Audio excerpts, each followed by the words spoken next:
Welcome back, everyone. We are going to get started with our final panel of the day. Our final session is something I'm really excited about. It's an opportunity for us to hear from our international partners and our U.S. friends on technology safety. So this panel includes experts from around the world. Charlotte Ainslie is from Charlotte Ainslie Digital Consultants and is located in the United Kingdom. Toby Dagg is from the Australian E-Safety Commission. Dana Miller is from the Wisconsin Internet Crimes Against Children Task Force. Stephen Sauer is from the Canadian Center for Child Protection. And John Sheehan is from the National Center for Missing and Exploited Children. So I'm going to start with you, Charlotte, and ask that you tell us about yourself and the work that you do to protect children. Thank you, Joe, and thank you for having me. Joe and I have known each other for a few years, although we've never actually met in person. We hope to do that this year. So my name's Charlotte Ainslie. I've been working in the child safety field for, well, since 2000. I started my professional life working in a government agency in the UK, and our role there was to make sure that schools, education, colleges had access to technology. And then somebody woke up one day and suddenly thought, oh, hang on a minute, we haven't actually thought about how we're going to protect all these children after we've invested millions of pounds putting technology in the classroom. I then went to work for the Department for Education, and Dr. Tanya Byron did a review of children in the digital world back in 2008. And I worked directly on that review with Dr. Tanya Byron and several other government departments. And we were kind of instrumental in setting up the UK Council for Child Internet Safety, which is a cross-government organisation that helps to keep children safer online. It's made up of ministers from education, the Home Office and the Department for Culture, Media and Sport, which is currently where the online safety remit sits. I then went to work for the National Crime Agency, CEOP. They are essentially the people responsible for the prevention of child abuse online. And then I went to work for a children's charity. And for the last 10 years, I've been working as a consultant across various organisations, charities, platforms, all to help keep children safer online. Certainly for the last 5 years, the main bulk of my work has been working with platforms to help them to develop policies, procedures, and implement the technical solutions to keep children safer online. So delighted to be here, and thank you very much for inviting me, Joe.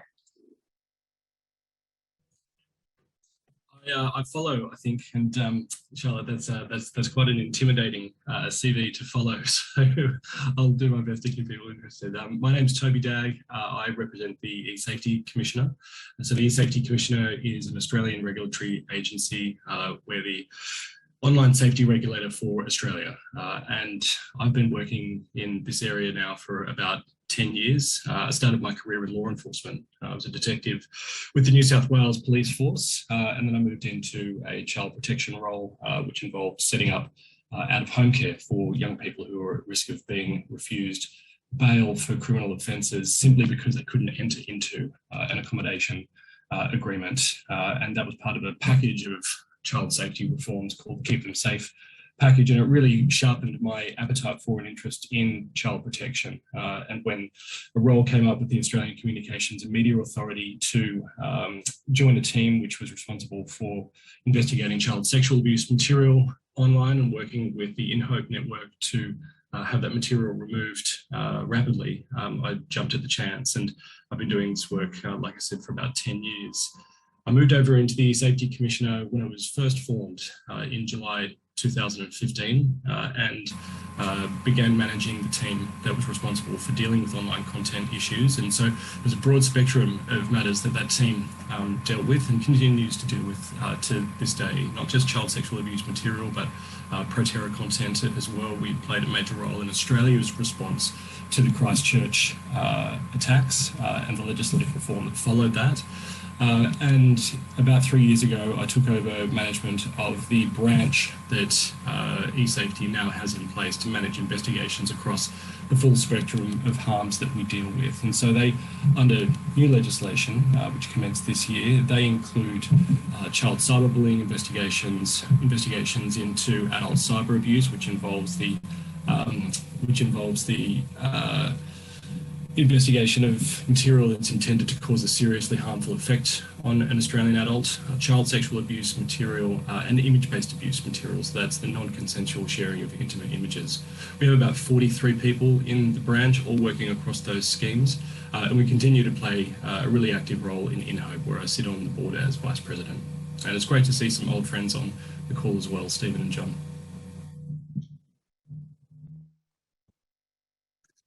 Hello, everyone. My name is Dana Miller. I am with the Wisconsin Department of Justice. We are the lead agency for the Wisconsin Icac task force. We're a law enforcement task force that works with law enforcement throughout the state, and we are part of that national network of task forces that's been mentioned throughout the day that takes in cyber tips, works on investigations, all involving online child exploitation cases. So I've been with the Icac for about 9 years now, and I've been the commander of the Icac task force in Wisconsin for the last year. The entire time that I've been here and sometime before that, my focus has been prevention whenever it could be. I think it's a really important part of what we do. And I have been a part of creating a couple of different initiatives here in Wisconsin. We put out a podcast to try to put out safety information to the public, so Protect Kids Online. We've got online modules we put out for parents and kids and parents and guardians and their children to review together. And we've recently started an Icac victim services program, just recognizing that these are unique cases that we deal with, and the victims and the people impacted by them have a lot of really complex experiences in response to these victimizations in these situations. So that's been a really valuable program for us to start as well. So thank you for having me. I'm really excited to join the group on this panel. And I also want to say thank you to all the attendees that have been with us throughout the day today. It's a daunting thing to try to stay up with technology and stay on top of this stuff. And it's amazing that you're taking the time out of your busy schedules to join us and hear these resources and information people are sharing. So thank you. Thank you. I'm Stephen Sauer. I'm the director of the cybertip.ca program at the Canadian Centre for Child Protection. So a little bit about the Canadian Centre is that we are a national charitable organization dedicated to the personal safety of all children. So our goal is really about reducing the sexual abuse and exploitation of children online and assisting in the location of missing children. We also run a number of programs and initiatives surrounding sexual exploitation and abuse. We have an education program called Kids in the Know, which provides personal safety education all the way from kindergarten to grade 12. We also have a Commit to Kids program, which provides child serving organizations with appropriate guidance and policies and procedures, information on how to best keep the kids that they are serving safe. We operate another program called projectarachnid.ca, which is a technical solution for the reduction of child sexual abuse material on the internet. And we also most recently started a support services team where we provide support to survivors and victims of child sexual abuse and exploitation online and provide them the appropriate referral services. So I've been now with the Canadian Centre for Child Protection for 17 years, working in the CyberTip program. My initial role was to provide the analysts with the technical expertise and enhance and develop their technical abilities when it came to assessing material and assessing information that was passed to the tip line. Since then, I've moved into the role of director of the program, and now work on a wider basis in terms of putting forward our innovative solutions and technical initiatives related to the tip line. And hello, everyone. Rounding out this panel is John Sheehan. That's me. I'm currently the vice president of our Exploited Child Division here at the National Center for Missing and Exploited Children. I won't do a lot of background on NCMEC. I'm assuming that Belinda and Jen have handled that in the previous panels earlier today, so you've had plenty of background. My duties and responsibilities are broad. I'm really fortunate to have been with NCMEC since 2000, so a little over 22 years. I've been dedicating my career towards the protection of children, more specifically combating child sexual exploitation. I do a tremendous amount domestically, getting to work with Dana and the other 61 Icacs. We keep them very busy with cyber tip line reports. The department that I directly oversee, there's a staff of about 140 employees now. We've been growing quite a bit, far cry from, let's say, the very early days of 2000 when we were about a half a dozen employees.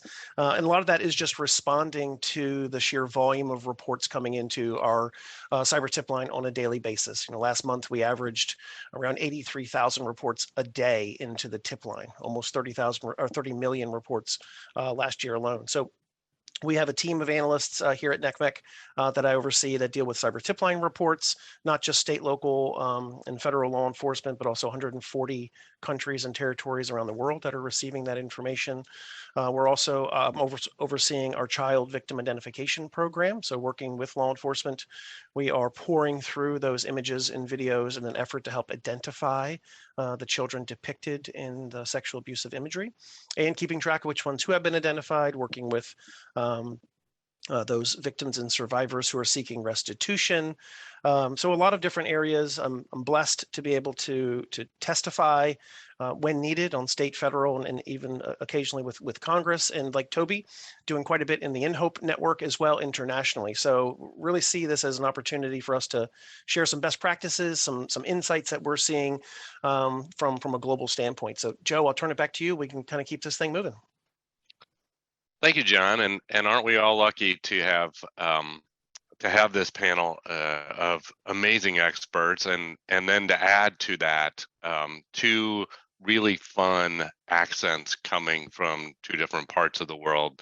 And I also want to say, I was remiss in not mentioning this earlier, is that if you have to keep in mind that for Toby and for Charlotte, this is not during their normal workday time period. So thank you, Charlotte, for giving up your evening, and thank you, Toby, for giving up your very early morning to be with us today. All right, so this is not normally my plan to go individually, person to person to person to person, but I think I want to go right back through the same process that we just had with Charlotte to Toby to Dana to Stephen to Sean. But because I think this is a great question to start our panel with. What is the most significant technology issue of the day? For you, what do you see as the issue? And it may be the same for everybody across the board, but I don't think it will be. But what I'm looking for is, what do you see as the most significant issue that we're dealing with today? So I'm going to start with you, Charlotte. Thank you, Joe. It will be interesting to see whether it is similar across the world from other people on the call. Ofcom, which is the regulator in the UK, which will be the new regulator for the impending online safety bill, which I hope we get to talk about a little bit later on. Every year they do a piece of research which is representative of children's experiences in the online context, and also highlights some of the sorts of things that parents are putting in place for their children to help to protect them online as well. I think during the pandemic, there have been some particularly prevalent areas. Sadly, the whole issue of CSAM has increased quite significantly, and the IWF, which is the Internet Watch Foundation in the UK, they're the people who receive reports of child sexual abuse imagery, have seen more reports in the last 12 months than they have in the last 15 years of their existence. So really significant increase in the reporting of CSAM. And there are some inferences that you can draw from this around the kind of predatory behaviour that's been transferred, particularly from COVID, from the physical world into the online world. And I'm sure, well, it'll be interesting, some of the statistics I've heard from NetMet today about the number of reports that they're getting around this kind of content as well. So it feels pretty consistent. We've seen a huge rise in the impact of children's mental health and social media and internet addiction as well. Internet addiction has officially been recognised as a condition in the UK, and there is a clinic now in London which treats internet addiction. Platforms like TikTok have seen a huge surge in increase, and children very young using the platform, and parents not really truly understanding some of what children are seeing on these kinds of platforms and how it's affecting them psychologically and their well-being. So sadly, we've seen an increase in very extreme things like child suicide, where children are being kind of drawn into activities which harm them quite significantly. And I think part of that is a result of them spending more time online, potentially less supervision as well, because we were all trying to balance working and looking after our kids and doing all of those things. Bullying as well has increased certainly during the pandemic and afterwards. And I know that you've been talking today a lot about the sharing of nude imagery, sextortion, sexting, or the sharing of nudes, as the kids like to call it. Again, quite significant increases in the sharing of nude imagery. And there was a report actually just this week, which is called Not Just Flirting, which talks about the kind of normalization of the sharing of nude imagery, and not necessarily always for a sinister reason. Sometimes it's exploratory, sometimes it's romantic, but children seeing it as very normalized, not necessarily them sharing the imagery in the first place, but certainly viewing somebody else's imagery or knowing that somebody in their peer group is sharing that kind of content. What this particular piece of research also exemplified was that vulnerable young people were much more likely to feel the repercussions in a different way. So it was quite challenging for them to manage the outpouring of emotion and social currency that happened afterwards, whereas children who were potentially not as vulnerable were able to deal with it more effectively. So I think that gives lots of challenges for people who work with children, for people who interact with children, for parents themselves, about how they have these conversations and some of the sorts of things that children need to think about before they share, when they share, and who's going to view it and see it, etc. So I would say CSAM, bullying, sexting / sharing of nudes is probably the three most prevalent things. Thanks, Charlotte. And just before I go to you, Toby, I want to help the audience so that they understand. Not everyone is quite familiar with the term CSAM as we want everyone to be. CSAM stands for Child Sexual Abuse Material, and it is what is commonly referred to in legal terms in the United States as child pornography. But we are trying to change that terminology across the world so that we're using something which is not describing something which makes it sound like a child willingly participated. So thank you very much for bringing that up. And Toby, your thoughts? Very similar themes to Charlotte's. In fact, we're particularly concerned right now about the massive explosion in sexual extortion affecting predominantly young men between the ages of about 18 to 24, 25, and image-based abuse generally. But sexual extortion comprises about 60% of all of the complaints that we receive that concern image-based abuse. And in the first 4 months of this year, we saw a doubling of reports about image-based abuse. And going back to one of Charlotte's points, that follows a colossal shift in the volume of complaints we received during COVID. I often think of COVID as sort of shifting the tectonic plates a little. And what we've seen as a consequence is digital cultures having been profoundly reshaped through COVID. And the volume of reports that we thought would have subsided continues to build. And that's a real concern, particularly when it comes to the experiences of these young guys who are finding themselves ensnared in a really frightening experience. And we've seen some suicides in Australia as a consequence of bullying and sexual extortion. And we're very interested now in finding the most effective way to join our resources with our law enforcement colleagues across the country, which is not easy. We work within a federated system as well, and finding a means to coordinate activity across the nation can be challenging. But that's certainly something that we're now focusing our energies on. We'll be building a campaign to raise awareness about the Safety Commissioner's role in relation to sexual extortion over the coming weeks. And we've been in contact with Stephen and the C3P as well about this. So the issue that we've got as well is the impact of cyberbullying on regional Australia. So at the beginning of this year, a 15-year-old girl really tragically took her own life in regional Australia as a result of a whole range of social factors, but cyberbullying was part of that. There was a very sustained, very cruel campaign of cyberbullying that had her at its centre. And the challenge for the Safety Commissioner is unravelling the knot of how we penetrate communities right across the country, educators and police and families and parents, so that they know who to turn to in situations which feel impossibly complex and impossibly difficult to pin down. Very often we find that our colleagues in policing are looking at cyberbullying from a policing lens, which is understandable, but they're looking for a criminal offence to charge a person with or to commence youth justice proceedings. But that's not often available to them in the case of cyberbullying.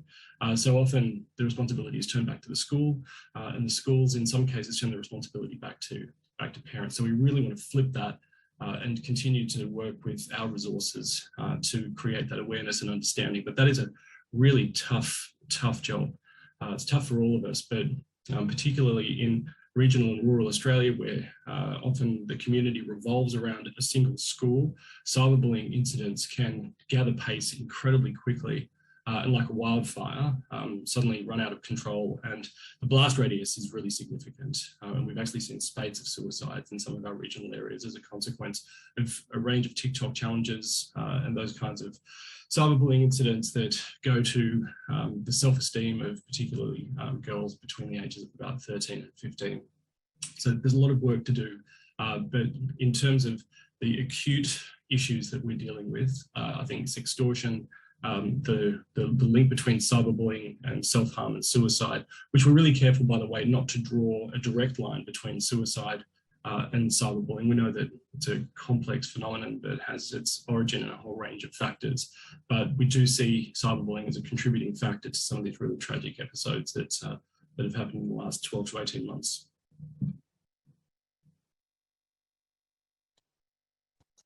Dana? So I will, unsurprisingly, echo Charlotte and Toby. We have major concerns about the increase in CSAM in reports that we're seeing with younger kids as well, seeing it in younger ages. We've got major concerns about the sextortion we're seeing and trying to deal with that in a timely enough manner to help these kids that need help. And also just staying aware of the tremendous psychological impact that's coming along with that. And we've been talking about sextortion a lot today, so I'll just touch on a couple of other trends or things I think we're going to be seeing.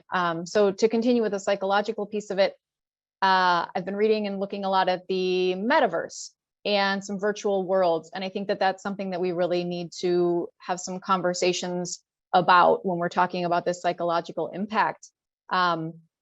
Just the fact that our children can't always differentiate between real world and these virtual worlds because they are so immersive.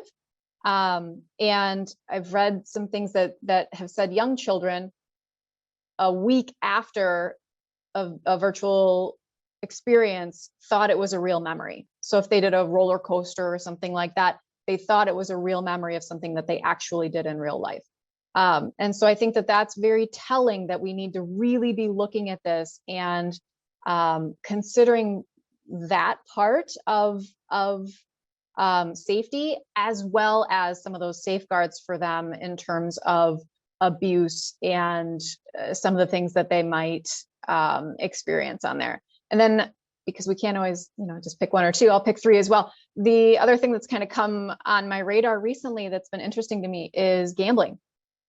And not necessarily just gambling in the traditional sense, but also gambling on, for instance, if somebody is live streaming their gaming, gambling on what the results of that game are going to be. So kind of in-app gaming. And for me, a concern, as Charlotte was saying, in terms of, further addiction or, financial concerns or anything that might come from that as well. So I think those are kind of the things that are on my radar for emerging tech that I want to be mindful of. So from our perspective here in Canada with the Canadian Centre for Child Protection, a lot of what I would say would echo what Toby and everyone else has said. I think the biggest thing for us right now is this idea of children being threatened and extorted as a result of sexual imagery or recording. But really this kind of feeds into a larger technology issue for us as an organization, and a safety issue is the ease of access that adults have to children on online platforms. I mean, when we look at all these platforms that kids are being extorted on, there are really no safety mechanisms in place. We talk about Snapchat and Instagram as being kind of the highest in terms of volume related to extortion at the moment, coming in through the tip line. There are really no safety mechanisms in place, nothing to keep adults and children from intersecting with one another, communicating with one another on a regular basis. We know that these apps are set up so that their terms of service say that you need to be 13 plus to use them, but we know kids younger than that are accessing and have constant interactions through those services.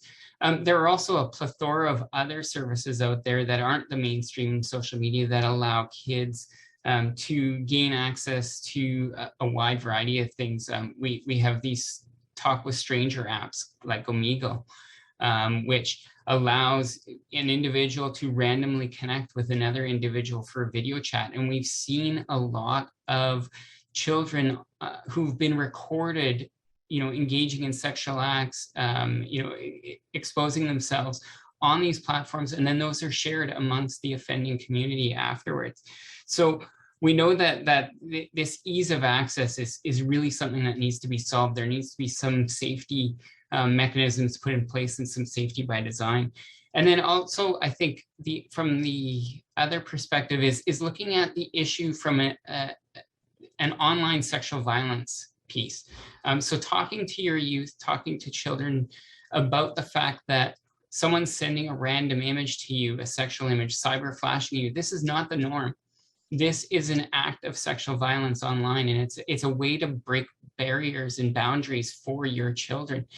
So having those important conversations about rejecting unwanted requests for sexual images and videos, blocking a person if they sent you a sexual image, or just being aware that you can be recorded without your knowledge. I think those are probably the biggest, most significant technology safety issues that we're seeing through the tip line at the moment. All good points so far, guys. It's hard to argue with any of those. And really, you know, we echo the financial sextortion cases that are out there, what we're seeing and the trends and the importance. So I'll pivot, being the last one, not to say, you know, +1 all the way through. And if we're talking about significant technology, like safety issues and challenges, I think in a lot of ways we can talk about smartphones, you know, and especially as it relates to the age that children are being exposed and given these devices. You know, it's not uncommon to hear of a 3 or 4-year-old that's off playing with the phone unsupervised, and it's not just a kid-friendly version. There's a lot to do, and those phones are very, very smart, and they're wonderful devices, but I think it's also a great concern, especially as we dive into the topic of youth-produced imagery. Where's a lot of that created? How is it disseminated? You know, lots of offenders now are migrating towards demands and requests for videos, and it's just so easy to create, click, and share, that I would say that that is an area that we need to be attuned towards. I'll pivot slightly and just also mention end-to-end encryption. You know, that is an item that is out there that we just have to continue discussing and focusing on. There are platforms that are end-to-end encrypted. You know, I think of a platform like Wicker that does absolutely nothing when it comes to content moderation, trying to detect, you know, our cyber tip line, we actually get more reports from third-party entities, whether it's members of the public or it's other companies themselves referencing platforms like Wicker, where it's very clear that they're not taking any steps to proactively identify or combat child sexual exploitation, even to the extent that at times there are usernames and screen names being reported that are very indicative of child sexual abuse, and not even those are being picked up upon. So I think there's a lot more that platform providers could be doing in this space when we're talking about end-to-end encryption. I mean, hey, let's take a minute to look at WhatsApp, for example. They made over 1 million reports into the cyber tip line last year. Or let's talk about Apple, who somewhat recently, had unveiled some plans that they were going to be doing in that environment to be able to detect, identify, and eventually report child sexual exploitation and abuse imagery. Now, Apple got a little cold feet. Hopefully they spin back around and actually implement what they were exploring and where they were going. But the reality is that it's entirely possible within these end-to-end encrypted environments to take steps to not only preserve privacy, but also protect children and users that are on their platform. So I think that is an area that we have to continue to focus in on, because it's only going to become more and more commonplace that these types of technologies are going to be in place. And Toby, I hope that you touch on a little bit of safety by design. I know Stephen scratched on it a bit, but as more and more of these platforms and providers are coming out with the latest and greatest technologies, we truly need to have that focus and ability built in from the very beginning, because once it's out of the gate, it's incredibly difficult to get back. And these tools are out there and in circulation. And we all know the first ones usually to exploit technology like this are the offenders. So we've got a lot of work ahead. Those are just a couple areas. We could spend all day on just this piece, but I'll turn it back to you, Joe. Thanks, John. And some really great points of concern were addressed by each of you. And so I do have it in my notes and was planning on going there. So I think I might as well go there right now. I'm going to go to Toby and I'm going to say, can you explain what safety by design is? And then I'm going to go to Charlotte, and then I'm going to ask you to explain what age appropriate design code is. Sure, thanks Joe. And thanks, John, for mentioning safety by design. The Safety Commissioner is a huge advocate for safety by design, which is really simply a principle which is around setting out some expectations for industry in terms of building online products and services, not just for children, but for everybody. And I think that's the important thing to remember, is that safety by design is intended to encompass the full range of users. Children are a focus, but vulnerable communities and others who are particularly susceptible and the target of online harms are very much in scope as well. So the idea is that safety should be built in as a concept before these products hit the engineering teams, and that trust and safety needs to be embraced as a capability within companies as well. and that there is a really clear focus on ensuring that the products and services are safe as soon as they hit the marketplace. So often we see that, and I'll go to Dana's comments about the metaverse. So often we see products hit the market with safety as an afterthought, as opposed to a first principle. I was at the We Protect Summit in Brussels, it feels like 30 years ago, but it was only a couple of weeks ago. And I sat on a panel where a Meta representative was talking about immersive technology. And I was sitting next to the e-safety commissioner, and I wrote in my margin so that she could see my note, they're only starting to think about safety now, exclamation mark, exclamation mark, exclamation mark. And it was shocking to see this cycle repeat itself. We had products hit the market like Facebook Live, for example, where there were live stream suicides and murders. No one had thought about safety as a first principle before bringing that product into the marketplace. And so safety by design is based on three core concepts: platform responsibility, user empowerment, and transparency. And platform responsibility is around lifting responsibility for safety on a platform away from the user and building it into the platform. It's not acceptable that users, particularly younger users, have to figure out how to maximize their privacy settings and work through all of the menu of options. It can be a very confusing process. It can be confusing for parents as well. User empowerment is really about returning power to the user and ensuring that they have full control over their experiences on a platform. And transparency is actually, it's both ways.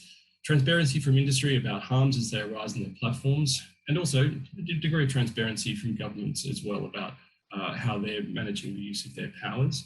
We've got a couple of tools on our website that have been designed for the startup community and for mature enterprises to allow both of those kinds of entities to work through a very exhaustive list of questions to assess their safety position and measure it against best practice. We've designed those tools with industry. We've had about 200 industry bodies input their feedback into the design of those tools.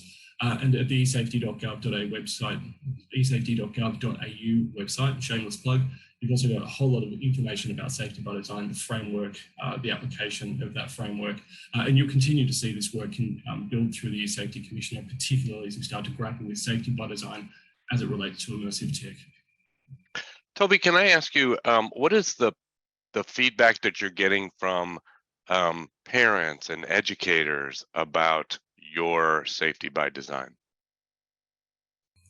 Well, I think safety by design, we were just having a conversation as a senior management team recently on this particular topic, Joe. I think safety by design has escaped the compound, which we're really excited about. It is now a concept which has started to gather its own momentum and is really starting to sit beside privacy by design and security by design as the kind of the third leg of digital trust. And so when we think about how we're working to continue that project, we actually see it now as a kind of collective responsibility, and we'll build some particular viewpoints into the framework as it exists on the safety website, and we'll continue to champion the concept. But we see it as a way of lifting standards right across the board, and in fact, some of that has been legislated in the Australian online safety regulatory framework through our basic online safety expectations. So these are now a set of legislated minimum expectations that we have with respect to industry's management of user safety on their platforms. And we'll be able to, and we'll issue, it's the end of June now, by early to mid-August, we'll have issued our first set of notices to industry to say, you now need to tell us how you're dealing with these specific safety issues on your platforms. We're starting with child sexual abuse material. We're starting with the major platforms. And that's going to be a really important way for us to start to test, to really stress test industry's capacity to understand safety by design, to be held accountable against some of those principles, and to hopefully lift standards across the board. So generally speaking, Joe, there's been sort of real enthusiasm for this as a project, but we now recognise that it's achieved its own momentum, which is terrific, and we see it as sort of a shared global responsibility now. Great, thank you. And Charlotte, can you describe what age-appropriate design code would be? Yeah, I mean, I really commend Australia in the work that they're doing in this area, by the way. They are I think it's fair to say kind of, you know, the pilots of this in terms of driving forward both the kind of safety by design principles and also the regulatory and legislative framework that exists behind the Australian online safety bill. I think it's fantastic, and I think the world is watching you, Australia. The Age Appropriate Design Code has 15 standards associated with it. It's primarily rooted in children's data and the protection of their data, and it's essentially about putting the best interests of the child at the heart of the platform. And the 15 standards associated with the Age Appropriate Design Code are the best interests of the child. So anything that you design has to have the best interests of the child at the heart of it. If you can't establish age on the platform, so you can't age verify your users, you must assume that all of your users are children. So you must treat them as children. And that is a very clear directive in the legislation. It means that you have to do data protection and impact assessments. You have to do age appropriate application of whatever you're delivering. You have to be transparent. You can't use the data in a detrimental way. So you can't sell children's data to other providers. You have to have the right kind of policies and community standards. So you have to be, again, really transparent about that. You have to have default privacy settings.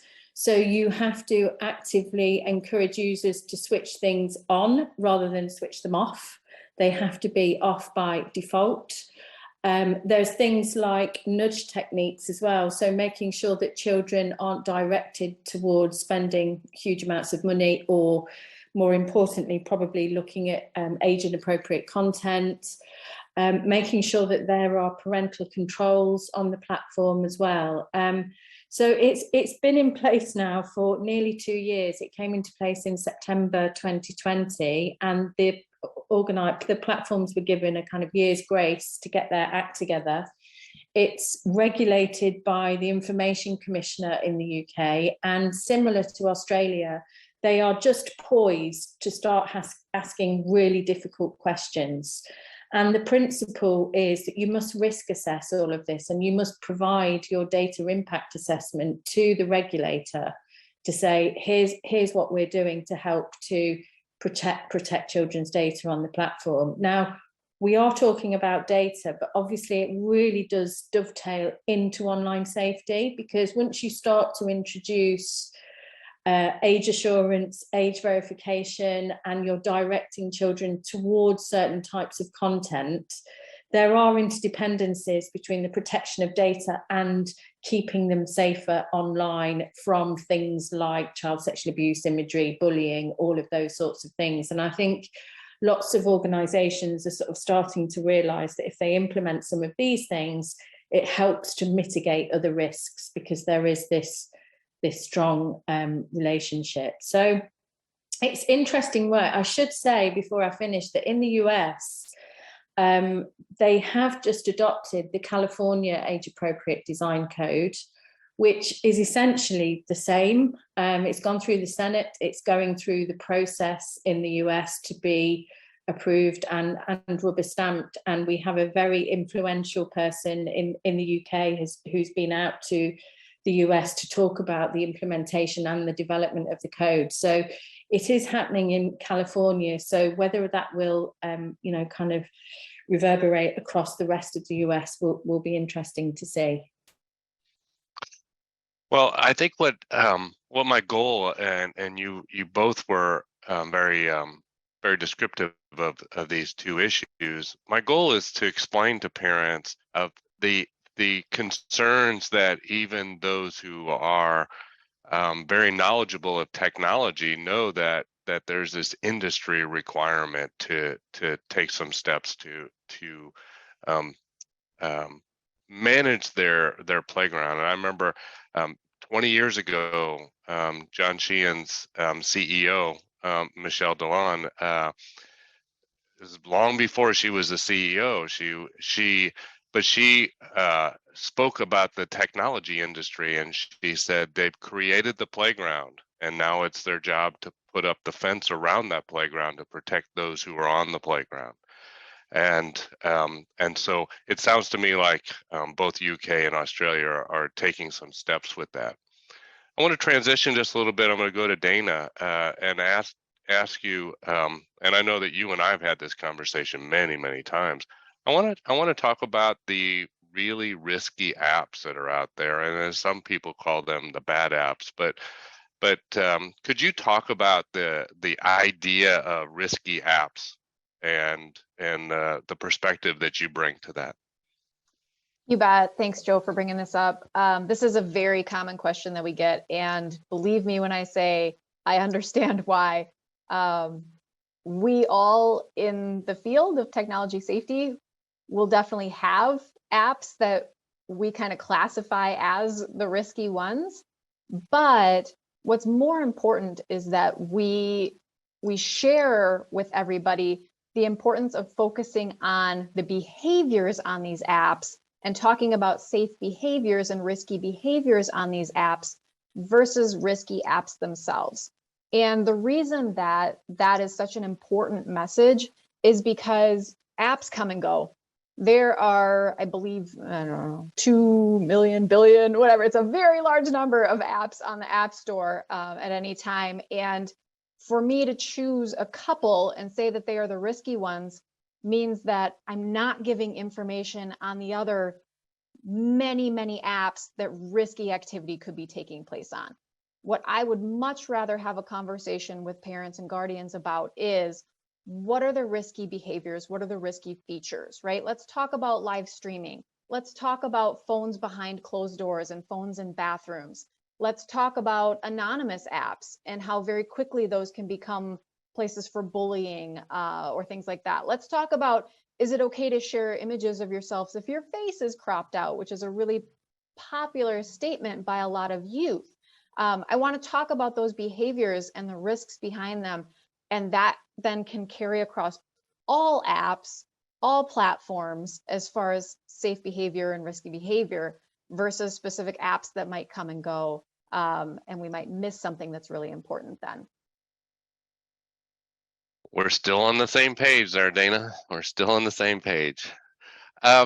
Stephen, I want to turn to you and ask you a question about what you're seeing in Canada when it comes to the idea of screen time and issues that relate to how do parents manage screen time, or how should parents manage screen time? Yeah, I think that, that's it's a larger conversation surrounding, personal safety, and looking at it from the perspective of what is a responsible amount of time look like? What are the things that you're teaching your child before they get on that screen? And how much do you know about the tools that they're using? One of the things that we kind of focus in on is what is an age appropriate time for kids to be on certain devices. And I know John talked a little bit about this in terms of the phones and what access they have, and Dana touched on it certainly with the different apps. And like Dana said, we don't want to focus on particular apps, but there are certain ages, there are certain things where we want to ensure that parents know that there should be more direct supervision of what's happening in an online space. So if you have a kid who is, 4 to 6 years old, or even 7 to 10 years old, you want to be monitoring. Certainly 4 to 6, you absolutely need to be directly supervising most of what they're doing online. And I would even say that you would want to restrict their ability to have any intersections online, other than maybe they're watching a YouTube video with you, and it's on kids' YouTube. Everything needs to be visible, and you as the parent need to be there and understand exactly what's happening. You can't just hand off the device to them. When you get into the older age groups, it's about having conversations, looking at a conversation about what is happening on a particular app, what are the features of that, walking through it yourself, and looking at the, setting out time limits for them to utilize those devices. So ensuring that you've set, maybe they're on it for a half an hour, and that's it. That's the time limit. You're looking through what they're doing. You have a complete understanding of every one of the apps that they're intersecting with. And, it's really about being engaged as a parent. And I know that can be difficult because we all live busy lives. I have trouble myself staying on top of everything that happens with my own 12-year-old. And so it's really like from our perspective, it's about managing those conversations, ensuring that you're constantly talking with your child about all aspects of technology. So whether that's limiting, this is the amount of time that you have, this is where you can utilize that device, but also talking about the apps themselves, asking questions, not necessarily being specific in terms of, or general questions, but looking at more specific questions about what they're doing in their activities. So from our perspective, screen time is one aspect of the overall online personal safety piece that you need to manage as a parent. And I know it can be overwhelming, but it's really important to start those conversations young and start working with them as they get older and keeping that open conversation. Great, thanks. Charlotte, I wanted to take that and circle back to you because I was a little surprised this morning or this afternoon now, it's evening for you. But I was a little surprised when you mentioned that they have now created a place for internet addiction. I've heard it as addictive behaviors, but I've never heard it as internet addiction. So can you speak on that and the issue that they're addressing? Yeah, there's a clinic in London. It's called the Portman Clinic. It's infamous in terms of the treatment that it gives to children on various issues. And it was relatively recently, actually, but before the pandemic, though, I seem to have lost 2 years of my life somewhere, that they actually identified it as a formal issue and something that they were treating children for. I mean, certainly in China, because I have done a bit of work in China, they have been very recently legislating and limiting the amount of time that children can spend online and recognizing that there is an addictive nature of the online context. And certainly a lot of the apps that we've been talking about today, certainly TikTok and Instagram and YouTube, have instigated time management systems for users to make sure that they can see how much time they're spending. They can restrict their time, so you can put it on there that you're only spending half an hour a day on Instagram, for example, or parents can put it onto devices. So it is becoming an actual live issue. Whilst I agree that it's all about behaviour, it's all about behaviour. We do know that the tech industry is very clever in terms of creating algorithms, nudge techniques, in terms of giving us that rush of dopamine that keeps us looking at stuff. And for children whose brains are not as well developed, and there's been some interesting mapping that's happened certainly in the UK around the cognitive development of children and their level of understanding in terms of the interactions in the online world and how it's affecting brain development. So I think more and more, yes, it's behaviour, and I'm a strong believer in that, but I do think that the platforms have to take some responsibility for the way that children are being treated in the online context around, giving them these dopamine rushes, when we know that teenagers, it's a natural thing for a teenager to take risks. I mean, it's built into their DNA, it's part of their development, and they're being handed essentially a smartphone which encourages them to share something in a second. What it could help them, it could help them and say, actually, Charlotte, are you sure you want to send that image to that person? Are you sure? I'm sure that the tech industry out there could think of clever ways of actually getting those trigger points into children's brains to help them to think about what they want to share and at what time. Sure. Dana, did you by chance have something you wanted to add to my question about screen time? I did, thank you. I just wanted to piggyback on some of Stephen's information, and I wanted to say I've had a couple of things that have been brought to me by parents, and I wanted to share them because I think that some of the most valuable tips and tricks that we get and we can share with others are things that we've gotten from people that they said, you know, this worked in my family, or this is an idea that I heard about or came up with and it worked. But the first thing I want to say is just kind of paying attention to quality versus quantity when we're talking about screen time. And that's been something, especially over these past couple of years, that we've really had to pay attention to, just because the amount of screen time that we have, it has had to increase, right? And so we have to look at it when we're looking at limiting screen time as how much quality screen time is appropriate, and then how much, you know, maybe passive screen time do we need to limit. But one thing that I have been trying really hard to institute in my own home and myself personally is one screen at a time. And so I wanted to share that. So not, you know, watching a movie with the family, but also scrolling on your phone or those types of things. So that's an easy thing to kind of help, you know, set some of those limits for yourself. And then the other one I really liked was a parent of a young child said that similar to creating a contract, right? They talked to their young child and they asked them to help decide what an appropriate amount of screen time was. They said these companies are trying to get you to watch more, right? And they tried to do their best with making it age appropriate language, but they said when you watch more, you can't play outside with mom and dad. You can't go play with your friends. So knowing that, what's the appropriate amount of shows you can watch in a day? Right. And this very young child thought they won when they were like, I don't know, 2. And dad was like, great.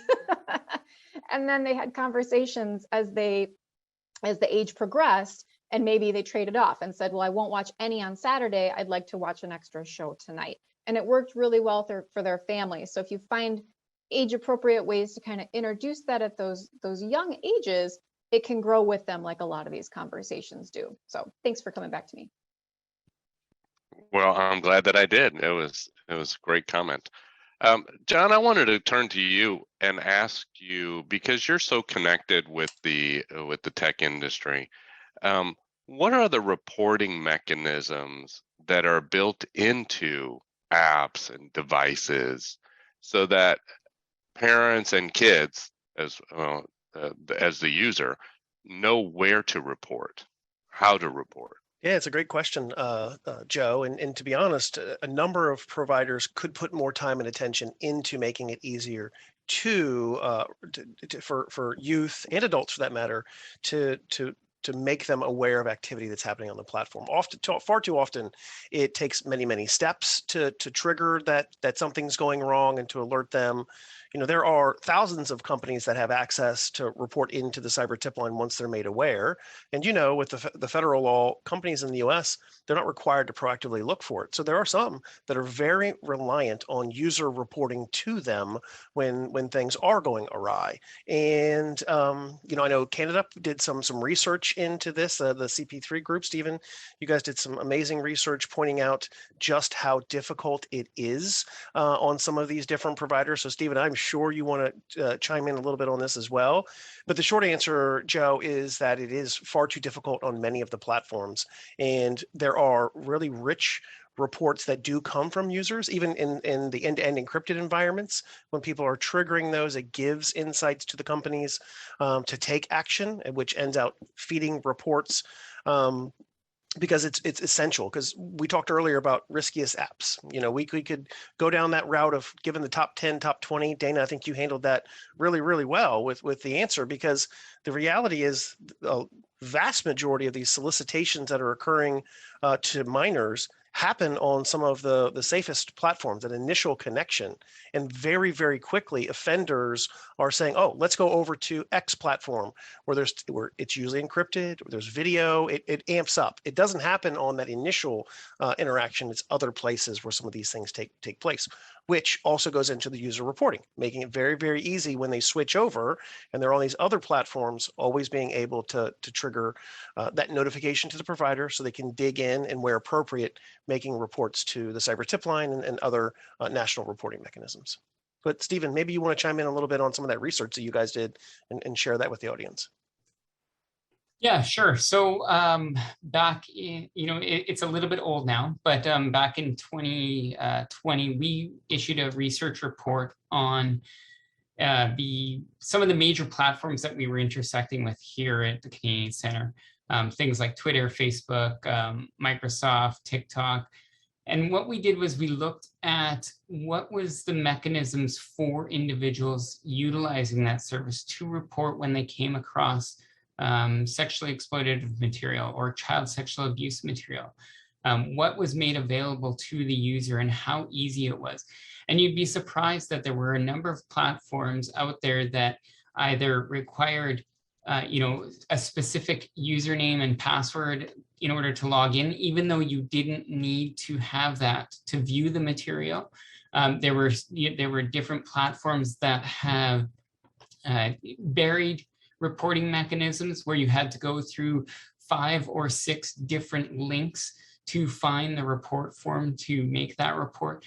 So one of the biggest recommendation for us coming out of that report platform was that individuals, companies, there needs to be more in place for these for users on their services, looking at it from the perspective of, okay, so if I just randomly come across this material, can I make a report? Is it easy one-click reporting? Can I provide context around that report? Because that was also another gap. Certain reporting mechanisms out there only allowed you to click and flag a user or flag content without providing the context surrounding why you were reporting that.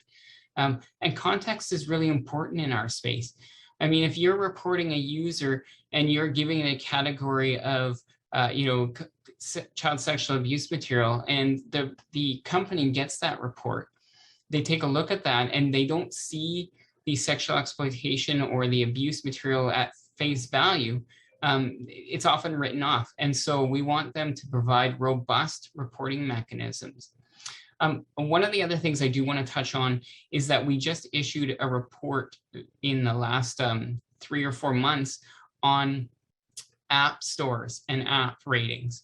And so that one really looks at everything that we saw on Google and on the Apple Play Store, or sorry, the Google Play Store and the App Store, Apple App Store, and looked at, okay, so what are the safety mechanisms that they put in place? What do the age ratings look like? So there's some valuable recommendations out of that for companies to do more in this space and to start to look at how do they design their platforms to ensure kids don't have access to apps that they shouldn't, and that there are some verifications for individuals utilizing that service. I want to transition just away from the reporting part to the disclosure part. So in other words, you have a child that comes to you, and we had this discussion in our previous panel today. But you have this child that comes to you, and then the question is, what were you thinking? Or I told you you were not supposed to be doing that. And so I'm going to turn to you, Charlotte, and because you spend so much time in the education field with kids, to help parents do a better job in how they react and respond when a child discloses to them that they need help.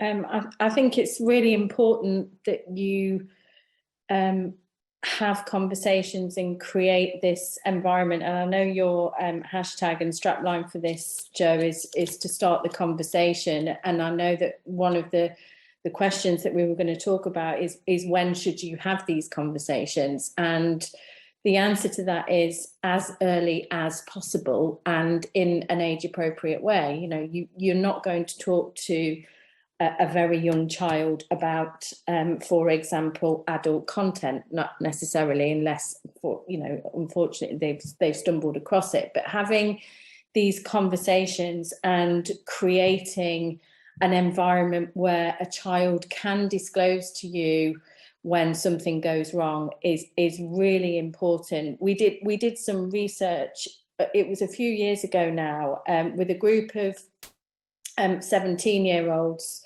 especially around the issue of sexting and the sharing of nudes. And one of their pleas to us as both parents and as professional educators who worked with them was, you need to respond calmly to us, because if you overreact, you are going to be our last port of call.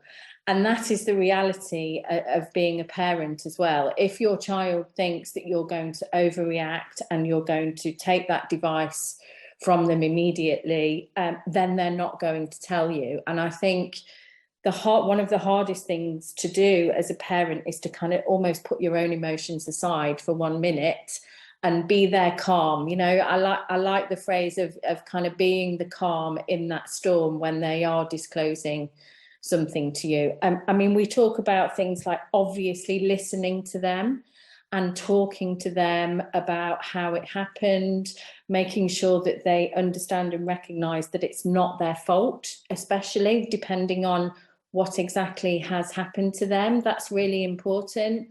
I did some work a long time ago with children who had viewed quite hardcore pornography as young children, come across it by accident, and it was really difficult for them to process what they'd seen, and they really wanted help and support to kind of make sense of what they'd seen. And it was very important to be reassuring and to be there calm in that situation. But I think it's not something that you can create overnight. You do have to kind of start the conversation early and keep that conversation going. Sometimes children, when they get to a certain age, are more likely to tell their friend than their parent. And again, I think as parents, that's quite hard to kind of get your head around. So it's important that children are supportive of one another, especially in the online context. And again, it's really important that parents, and just thinking about the conversation we were just having, that people respond to them as well. One of the challenges, certainly in the UK, and I don't know if it's the same across other parts of the world, but children are reporting, and sometimes it's an incredibly difficult thing to do. They are disclosing, they are reporting, and they're not getting a response. And that means that the psychological, emotional impact on a child, when they don't know if that content has been taken down and removed, is so severe. And I think it's very important that educators, parents, platforms, all of those groups of people who are instrumental in protecting children, they do go back to them, they give them feedback, they tell them what's happening, because the impact of that, again, I've seen it really, I've seen children have really severe social, emotional issues as a result of something, and they just don't know whether it's been taken down, even though they've reported it. So I think platforms have a massive responsibility in relation to that. Thank you. That was a great answer. Joe, Dana, maybe, can we stay in this space just for a second? Because I feel like for the adults, the caregivers, the parents that may be tuned in, this is a really, really important topic. This open communication, being prepared when things go wrong. We're out of the space of if it may, like, honestly, the number of incidents that we're all seeing, experiencing, we are now in the space that the parents need to be prepared, and they have to be ready for that conversation. And, Charlotte hit it well, that if they're not, they handle it wrong, that's it. They're not going to hear more. And certainly on the tip line side of things, we hear from parents all the time that, their answer is to take the modem to work with them, and they think that's their answer. And it's just not. And it's really, really important that while youth may not take the first step in disclosing, that if and when they do become aware, they need to be prepared. They need to act calmly. They need to really, as best they can, control their facial reactions, not to show anger, disgust, blame, anything along those lines. They really need to listen. Active listening, assure their child or the child that it's not their fault, that they're going to work through this. We're going to get the resources that are there. It's far too often that we see parents that I can understand, I can relate that they would be very, very upset, but just that moment, that damaging effect, it takes place. So I wanted to try and make sure we don't go past that too quickly. I mean, Dana, in your Icac role, I am sure you're talking to parents all the time and families, and having them prepared for that pivotal moment is just so critical. I absolutely agree, and I wasn't transitioning away from this topic because Perfect. I think this is probably the most important topic of our session. What I always teach in my my prevention work is if we're not prepared, we're going to underreact, overreact, or delay react, and none of those are good options. And so what we want to make sure is that we think through the processes of what would happen, what if, and play that what if game with your kids. So Dana, on your podcast, you recently did a podcast on talking to small children, and I think that there's some really good messages that you and Carolyn talked about during that podcast. Yes, definitely. So I had spoke with one of my counterparts in Icac from the Illinois AG's office, and she had recently started delving into just how to maybe have this conversation, or how to have some focus on this conversation about online safety with really young kids. We are seeing, it's not uncommon. If you give a toddler a tablet or something, they will know how to make that tablet work, right? They'll know how to get into what they want to get into and watch a show or whatever it might be. And so we need to start those conversations then about safety and whatever that looks like, right? Do we start with just talking about, if you see a pop-up, what do you do, right? Do you bring it to me? Do you turn the screen off? What do you do? And just teaching them those kind of empowering them to have some actions they can take if something comes up that makes them uncomfortable or they don't know how to deal with.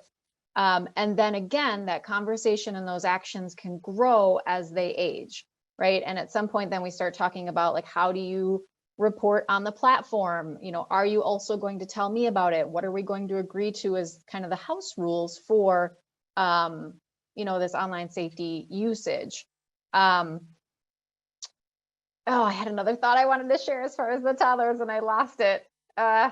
But it is really important that we are starting this conversation with really young age groups, because they are getting the technology. And so we can't say it enough to start the conversations early, have them often, and just make sure that we're keeping that line of communication with our kids open so they can come to us.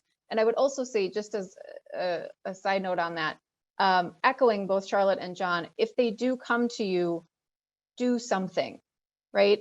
Part of that empowerment piece for them, maybe it's just listening to them and talking to them about what they would like to see happen as well. What can I help with? Do you want to contact the company and try to get this taken down? It is a bullying situation. Do you want to contact the school? I'll help you, or I'll contact their parents, or I'll do, some of these actions we might take might actually make things worse for them, and they may not want that. They may just need a break.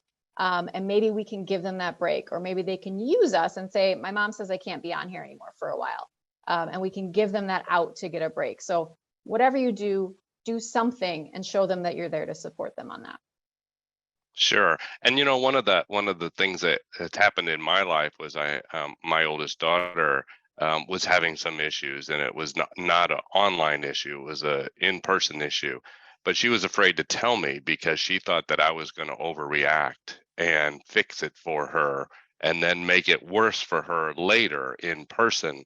As it turned out, I empowered her to deal with it herself, and she was much happier with that outcome. She just was uncomfortable initially in coming to me and asking for help because she was afraid that I was going to go in as the law enforcement officer, guns ablazing, and deal with it. But I really wasn't. I didn't. I gave her the power to deal with it herself.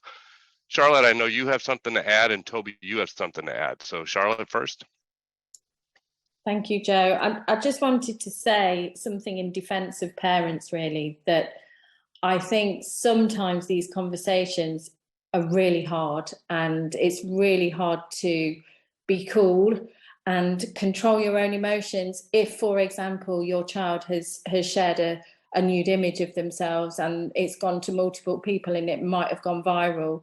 And conversations, again, that I've had with parents is the sheer panic, because we are in this very challenging position where actually it's actually better for your child to have sex physically than to share a nude image, because the repercussions of sharing a nude image could affect them for years and years to come, especially if that nude image isn't removed, or the psychological impact. So we are in this really crazy situation, crazy world, where the repercussions of sharing something like this can be really extreme. Therefore, I think parents are very emotional when they react in these kinds of situations, and it's incredibly difficult to have to kind of be calm and to keep your cool. So I think any support that we can offer to parents to kind of mediate some of those conversations is going to be incredibly useful, and giving young people agency to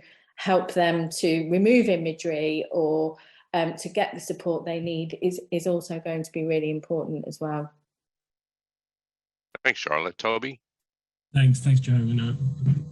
Charlotte has absolutely nailed it. One of the things that we find is that parents are the most difficult cohort to reach in terms of building awareness, and that's because parents are busy. There is a household to run. Often those shared responsibilities are really quite intense. Speaking as a parent myself, and there is a tendency sometimes to, not engage as fully as we probably should, because there are 1,000 other things happening. And the advice that I provide to parents on the webinar is, engage with your child, but do really listen and be present in that moment of disclosure. We ran some research recently of 3,500 children aged from 7 through to late teens and their parents to understand how they as a unit are working together to deal with online harms. And about 45% of those children were treated in a hurtful or nasty way online. So it really focused on cyberbullying. 69% told their parents about what had happened, but only 51% of parents remembered that conversation. It's a really important gap, I think, for us to just pause on and think about for a moment, because as parents, we are hearing all of this information from our children, but perhaps not paying attention to the bits that we really do need to. So that's really important. Just reflecting on what others were saying as well, I'd say that one of the most obvious things that seems to be of use in the moment is to take a device away from a child. But in doing so, yes, we might cut them off from some of the source of harm that they're experiencing, but we're also cutting them off from a really important source of support, which is their friends online. And that peer support is absolutely crucial in ensuring that a child feels connected to social fabric that is of relevance to what they're experiencing online. And as Charlotte said, that a lot of those disclosures happen to peers who need to be able to ensure that they still have contact with that peer group. It's not easy. It really isn't easy, and those conversations are awkward, and they're mortifyingly awkward, particularly when it comes into sort of older children sort of moving into that sort of preteen and early teen period where we are talking about adult content and we're talking about sex. You just have to push through, I'm afraid. And the benefits are profound. And, Joe, I was reflecting on the conversation that we had last week in preparation for this session. And something that you said has really stuck with me, which is, this is about ensuring that the children and young people in our lives know that they can walk next door and wake us up if something bad happens, that we're there to work on these issues as a unit, as a team, And there's nothing that can prevent that from happening. That waking us up, getting us out of bed to deal with the issue in the acute moment of crisis is really critical. Thank you for mentioning that, Toby.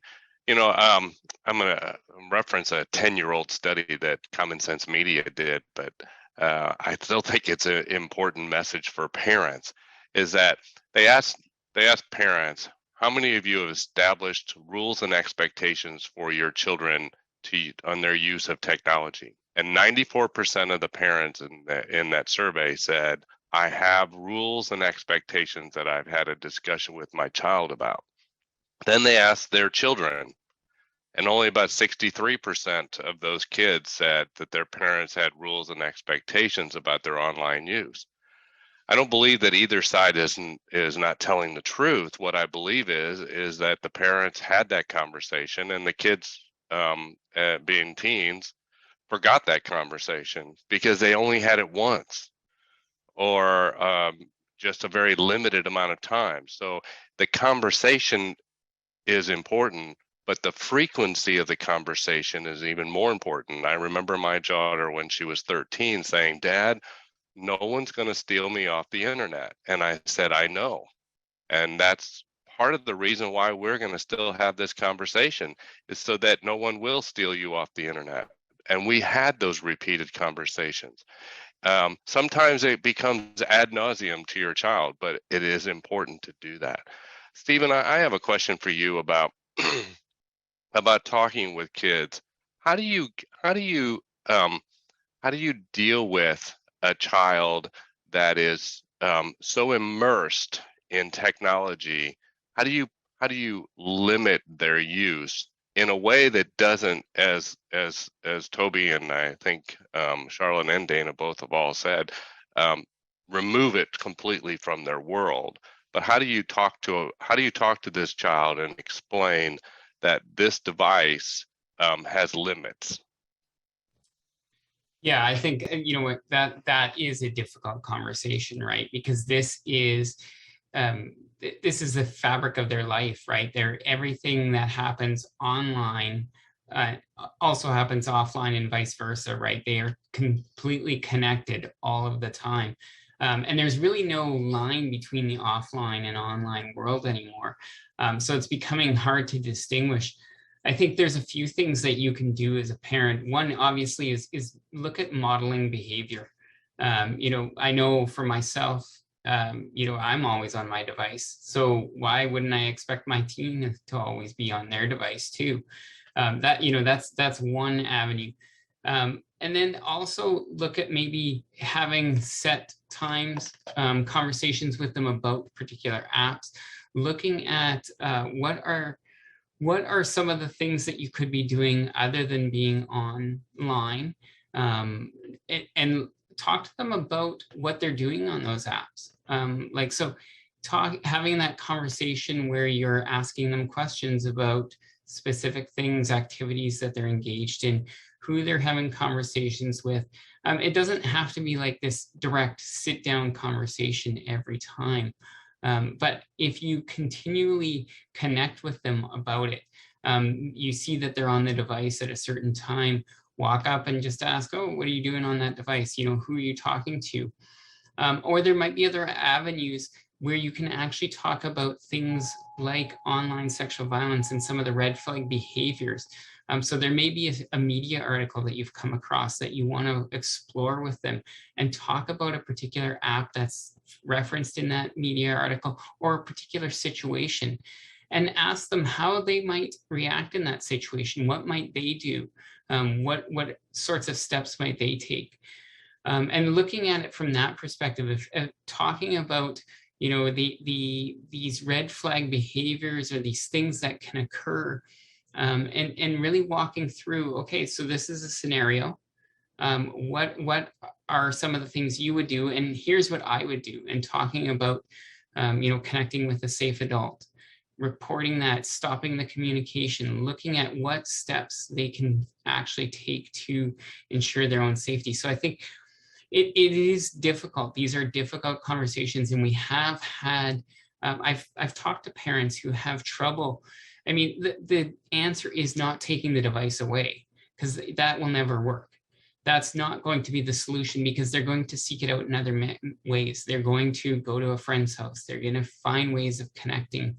But it's about limiting and having that ongoing conversation about those specific apps, those specific things that they're doing online, and so that they really feel that you have an invested interest in what's happening to them and in what they're engaged in. And that's, you know, like I said, it's a really, really difficult conversation. And it's really difficult to limit. But this is what we do as parents. We put restrictions around them to safeguard them, to ensure that they are not harmed in any way. And so this needs to not only occur in the offline world, but also in the online space as well. Well, that was a great answer. Thank you. We are at 5 minutes left in our amazing session today. So I think what I'd like to do is go around the room and just ask you for a final thought on what you think you want to leave parents with from today's session.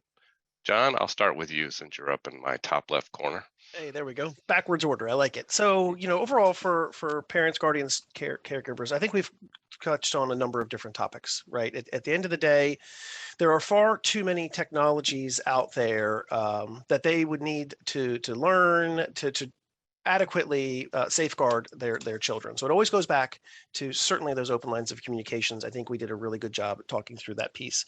Also, for what it's worth, I think we also have to shift focus on the responsibilities of companies to be doing more. You know, there are a number of companies that are out there that are doing really, really well, but the vast majority of them, it's on a voluntary basis. And so I think what we have to really hone in on are some of those upcoming legislations. I know we didn't touch on that today. We were going to be well out of time, but Europe has some fantastic proposed legislation that would have some mandatory requirements. The UK online harms bill, Charlotte, we are watching that very closely, and I'm impressed with where that's headed. You know, in the US, we've had the mandatory reporting law for a number of years, but there's so much voluntary portions to that it's just not hitting the mark anymore. And so parents, guardians, caregivers, we need to be expecting more from the companies. We need to be writing to our legislatures. We need to be staying invested in this, because if we don't demand more from tech when it comes to safety, these things just won't happen. You know, this doesn't make them money. This impacts the bottom line, but it's the right thing to do, because these technologies, these platforms are only going to get smarter, more interconnected, which means the challenges are just going to continue to rise. So I think that's in a nutshell. I don't want to eat up all the time for everyone, but there's a lot ahead for us. That's for sure, Joe. There sure is a lot. Charlotte, very briefly, your final thoughts. I would just say to all parents, see this as a parenting issue, not a tech issue. This is just an extension of what you do day in, day out. When your child goes out to play and you say, where are you going, who are you going with, and what are you doing? You know, you can apply those principles to the online context. And I think if you keep doing that and you keep having the conversations, you will help to protect your children. I agree with John, though. I think, you know, I'm kind of over self-regulation. They're not doing anything. They've got to step up, and the impending legislation in relation to the online harms bill and the DSA in Europe, it's going to have a massive impact on the protection of children in the online space, and they're going to be, quite frankly, punished if they don't start to put these mitigations in place, which I think is a long time coming. Thank you, Charlotte. And Toby. Thanks. One of the things we didn't get time to talk about was the metaverse, and we just need to prepare ourselves for its imminent arrival. I mean, it's arrived in part in different ways. You know, Roblox could arguably be said to be a metaverse environment. One of the real challenges of the metaverse is protecting our kids against what Joanna Shields, who helped found We Protect, has called the datification of our our children. So that is where right now we collect quite a lot of data from users, or platforms collect quite a lot of data from users, but when you are fully embodied within an environment, that becomes orders of magnitude higher. And we need to really protect our children's rights against their neuro rights against that kind of collection, and start to influence a regime of privacy protection and data protection that focuses on the rights of the child within that fully immersive virtual environment. So something for parents to start thinking about now. Thank you. And Stephen, we're going to give you just a moment so we can get Dana in as well before we end. Absolutely. I think the only thing I want to say to parents is that if your child is going through an incident, there's a situation that has occurred, reach out for support. There's a number of us on this call that all operate support services, tip lines that will assist you and walk you through those. So whether that's the Canadian Centre, the IWF, the NSPCC in the UK, the Canadian, the eSafety Commission, or obviously NECMEC in the United States, they are key resources for parents. So reach out for support and assistance and help with intervention in this type of incident. Thank you. Dana? Tech can be overwhelming for all of us. And so my recommendation for parents is do your best not to be overwhelmed. And something that you can do to help start these conversations is help your child teach you tech. And then you'll learn about what they're doing online, what they like to do. And that's a really good way to do that. But I would recommend setting some ground rules for your household, doing that together with your kids so that you at least have some foundational building blocks for a safety plan if you don't already. And then for kids, I would just say there's never a mistake too big. Whether you have to text your parents to break that ice, send an email, something to start that conversation, it doesn't matter. There's never anything you can do that you can't ask for help to get out of that situation. So thanks, everybody. And for me, I want to thank all of our panelists for just another great conversation about protecting children online. It's now my pleasure to introduce Steffi Rapp, Program Manager with the Office of Juvenile Justice and Delinquency Prevention, to provide us with a recap of today's event and some closing remarks. Steffi? Thank you, Joe. This has been such an incredible and informative day. In our first session, we heard from the National Center for Missing and Exploited Children on their multifaceted approach to preventing child exploitation, both online and offline. Linda Swan talked about the many resources they offer to parents, educators, child serving, and child protection professionals. Many of these resources will be included in the event recap email you'll be receiving within the next week. In our second session, we heard from subject matter experts who spoke about the issue of self-generated content and the increasingly dangerous issue of sextortion. Please be sure to look for resources that pertain to this panel, but more importantly, be sure to talk with your children or the children you serve about the dangers of sending explicit images and how those who are seeking to harm children are using these images to extort and blackmail youth into sending more images, videos, or to send them money. I know you've heard a lot about this today. We also heard from a mother who spoke about the unimaginable loss to her family because of sextortion. Again, it all starts with a conversation and a reminder to youth that there's no mistake too big. They can always ask for help from their parents, guardians, or other trusted adults. In our last session, we just heard from subject matter experts from around the world. We saw the Australian, Canada, the UK represented, and are seeing similar issues as those we're seeing here in the United States. We heard about the importance of how we react and respond to our kids, especially when they come to us with a problem. About 15 or 20 years ago, our standard internet safety message was simply to put the computer in a common room. But now in 2022, with smartphones in the hands or pockets of so many kids, our message has to be different. Our internet safety message today is to start the conversation, not a lecture, but a two-way conversation. It could be what did you do today online, or what are your favorite apps? What are your favorite games? What did you do on social media? It could be a version of the game many of us has played with our small children. What would you do? Whatever the conversation topic, just be sure to listen to your kids. The recording of this event will be available within a week, and you'll receive an email with a link to the recording, as well as a variety of links to internet safety resources. I want to thank all of our presenters and panelists who did an amazing job with this virtual event to start this conversation. And I'd like to thank Joe for being a great moderator. This concludes today's event. Thank you.